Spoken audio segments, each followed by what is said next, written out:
especially in the ladder. And of course, we're going to be seeing some very, very competitive tournament decks from both Bruhhh and Raphterra. And in terms of the decks, guys, we are seeing the same decks between Raphterra and Bruhhh. So what are the decks that we're going to see, Moonboy?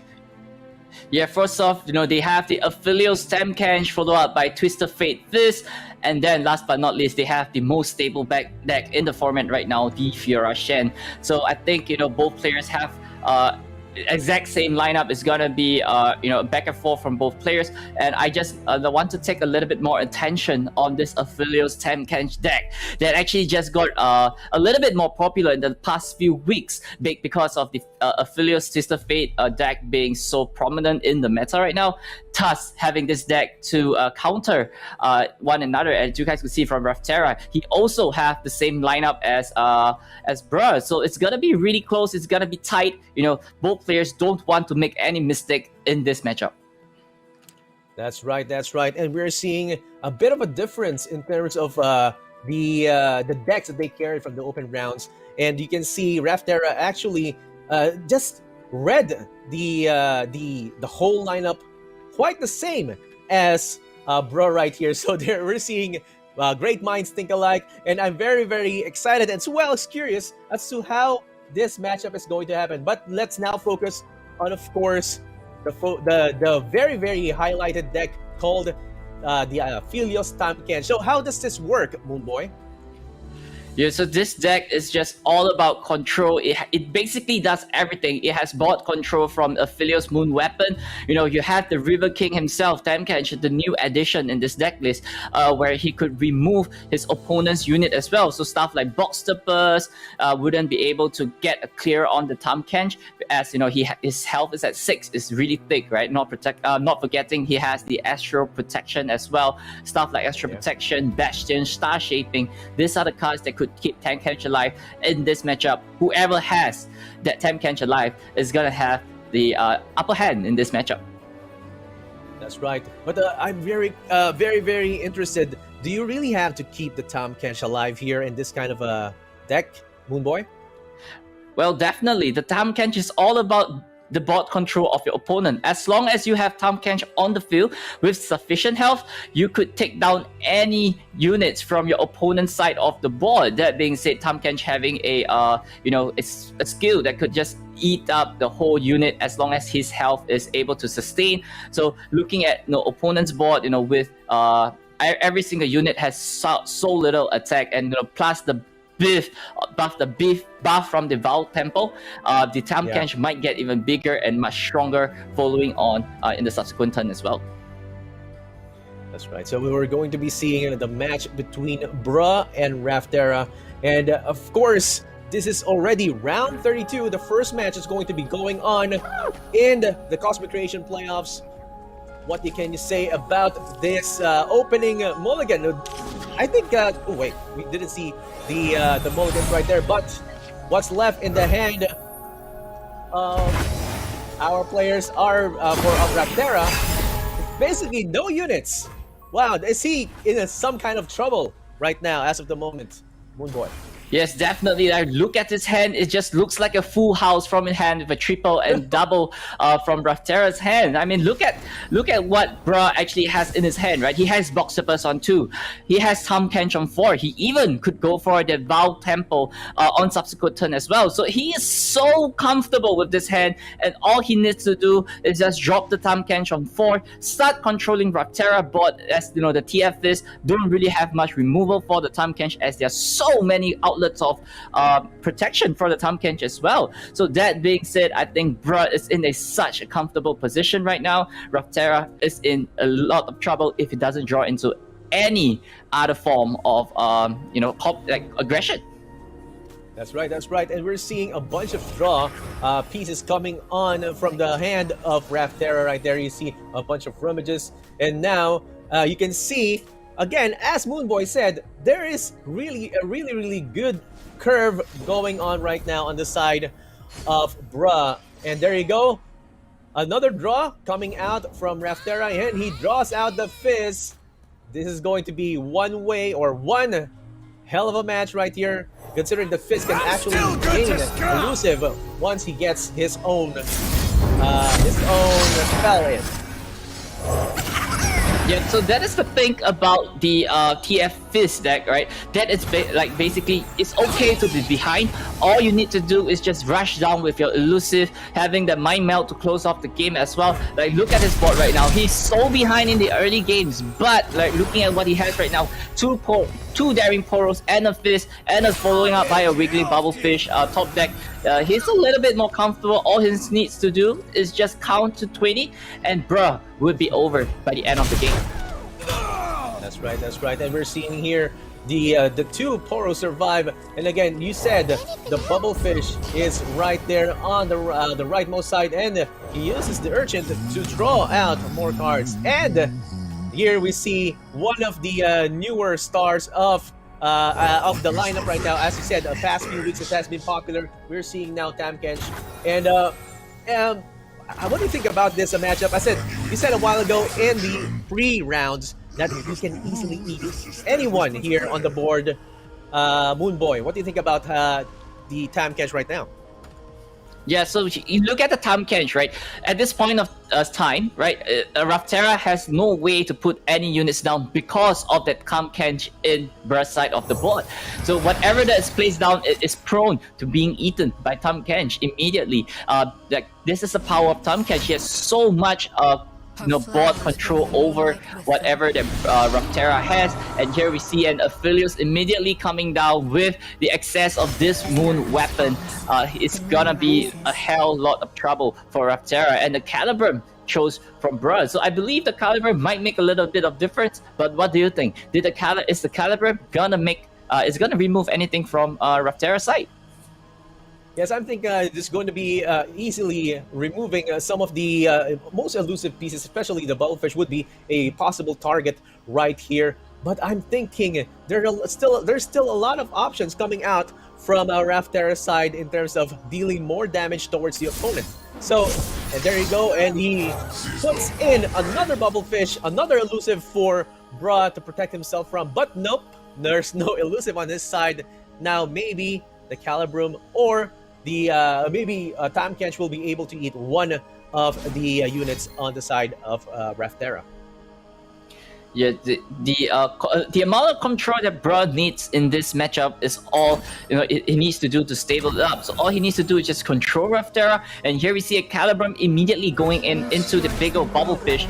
And look at what Bruhh has. He has another copy of Boxtopus. He has that the spell to actually take out whatever unit that he wishes to take out as well. So this little damage coming in from Raphterra might not stack up as much as what it seems, because he has lots of healing, he has lots of potential to control Raphterra options. So as long as he keeps his health a little bit higher than this, he's gonna be so comfortable with the Tahm Kench. But immediately you see he's going for the ballistic bot as well. So this way he's not gonna take additional damage from the ignite, and I'm sure Bruhh is having everything under control. That's right, that's right. And very, very good acquired taste right there from the Tahm Kench, hitting the ballistic bot before the buff from the ignite, as you said. And he needs 2 more to eat from acquired taste to get it to level up. But again, look at the health of both of these players. Bruhh down to 10 from all those elusive damages, and at Raphterra still at 18. And let's not forget, he just put down the Boxtopus, which is challenger, which can easily challenge one of the units. Which one do you think he will challenge in this attack? Well, likely it's gonna be that wiggly Bubblefish. Like as we're seeing it is happening right now. The Bubblefish is so much pressure. It's gonna apply so much pressure against Bruhh. He has to relieve himself from all this pressure, and keeping that acquired taste up, Raphterra is discouraged to place that TF down no matter what. Even though he has the means to actually draw himself lots of cards, but having that acquired taste in Bruh's hand, that Twist of Fate is never ever gonna be coming down for Raphterra. So Bruhh is having everything under control. He could even go for a Gravitium to not allow Raphterra's Poros to even do anything this turn and just passing the turn immediately over to Raphterra. Bruh is just saying, I'm comfortable at where I am right now. What are you gonna do, Raphterra? That's right, and we are seeing right now another Twisted Fate being drawn out. I'm very curious about the interaction right here, Moonboy. If you put down the again the Twisted Fate and you pick the gold card, which one will it hit? Will it hit the 2/4 Tahm Kench, or will it hit the 3/3 Aphelios?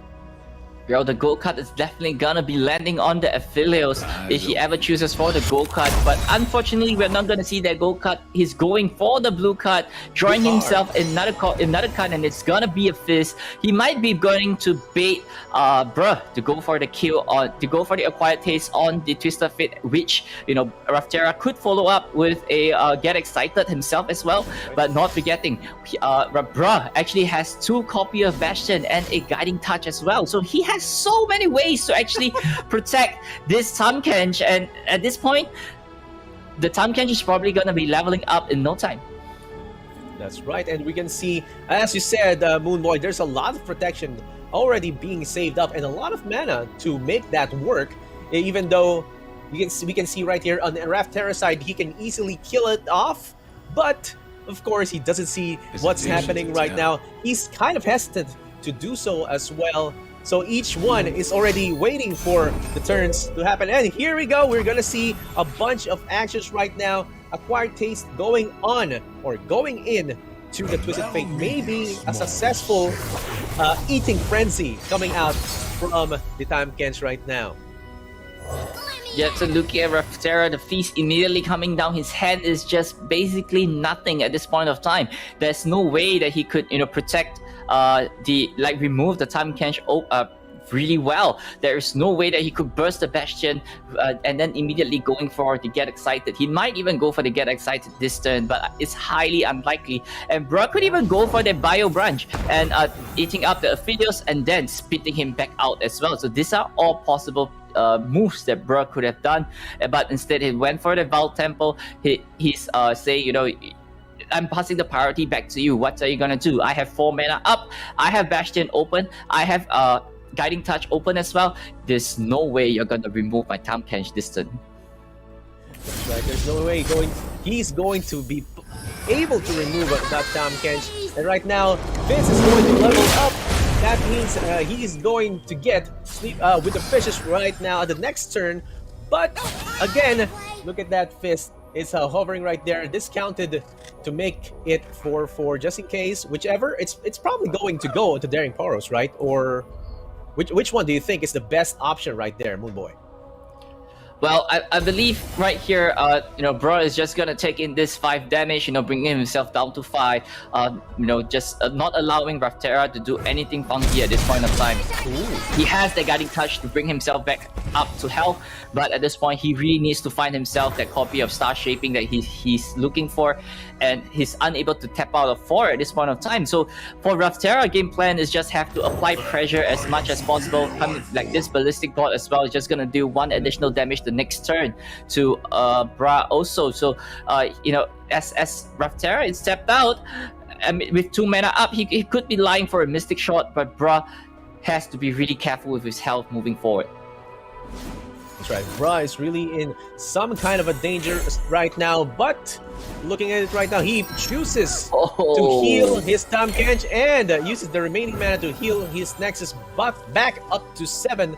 And that's not really kind of a safe spot right there, because he's like get excited away, 2 get excited and 1 Mystic Shot away from lethal. So what do you think about what's going to happen right here, Moonboy?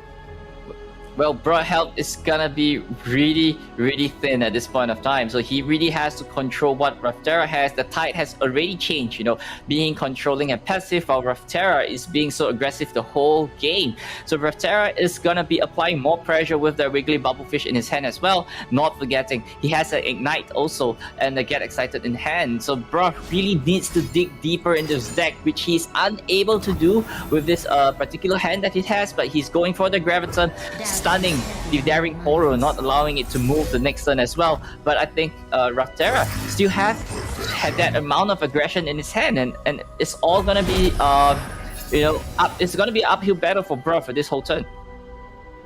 That's right, that's right. And we're seeing still a bunch of options coming out from Raphterra's side. He just keeps on hammering down using the ballistic bots, created skill right there to deal 1 damage. But then again, we're seeing the attack token right now being not. I'm fairly sure that he will not utilize the attack as of the moment for the side of Bruhhh. What do you think about that, Moonboy? Well, Bruhhh is probably not gonna attack. He really needs to find the outs to actually clear out Raphterra bot as much as possible. We might be seeing a Caliburn over here, and a Saravan might be even be possible. So Bruhhh could just go on a put it on the Tahm Kench and then follow up by a Quiet Taste. That could also be a possibility. Or he could even go for a Severum onto the Aphelios and then heal himself slightly more, and this way he could survive this onslaught coming in from Raphterra. So as we see immediately, the Severum going onto the Tahm Kench, and it's likely to use the a Quiet Taste to actually trigger the life gain and healing himself up by 3 more.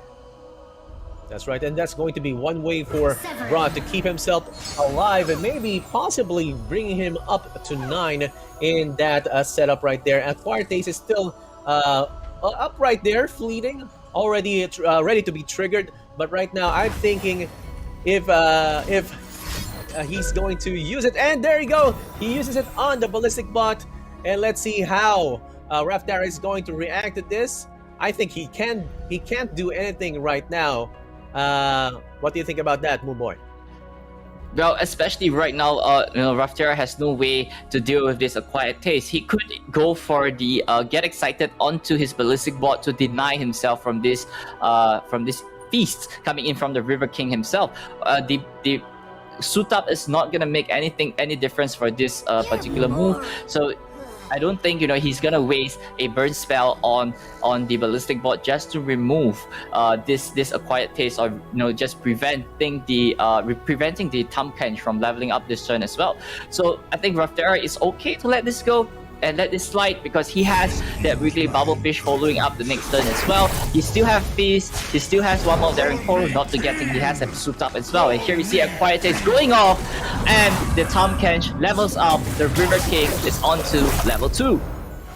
That's right, and all those beaten units are going to be obliterated by the Tahm Kench leveling up, and that's a very, very effective acquired taste right there. And you can see it's going to be targeted, and that's going to give him a vulnerable state. And I'm kind of curious, as to the line that you said a while ago, he could have used Get Excited, but of course he wanted more damage in the next few turns, more disposable damage towards the Nexus of Bruhhh. So that actually is a good pass right there coming from Raphterra. And it's kind of a close match in the sense that look at Bruhhh, he's down to 6, and there's still a lot of options for him in terms of gaining health, especially with the Severum already activated on the Tahm Kench. And right now, it's still anybody's game. It still depends on what he discovers, or what weapons he discovers for Aphelios. And now, the Bayou Brunch goes on to the Aphelios, making this Tahm Kench a lot bigger. Or played one. Yeah, so the Tahm Kench is at 9/10 worth of stats as of right now, and the Twisted Fate immediately going for the go card, not allowing that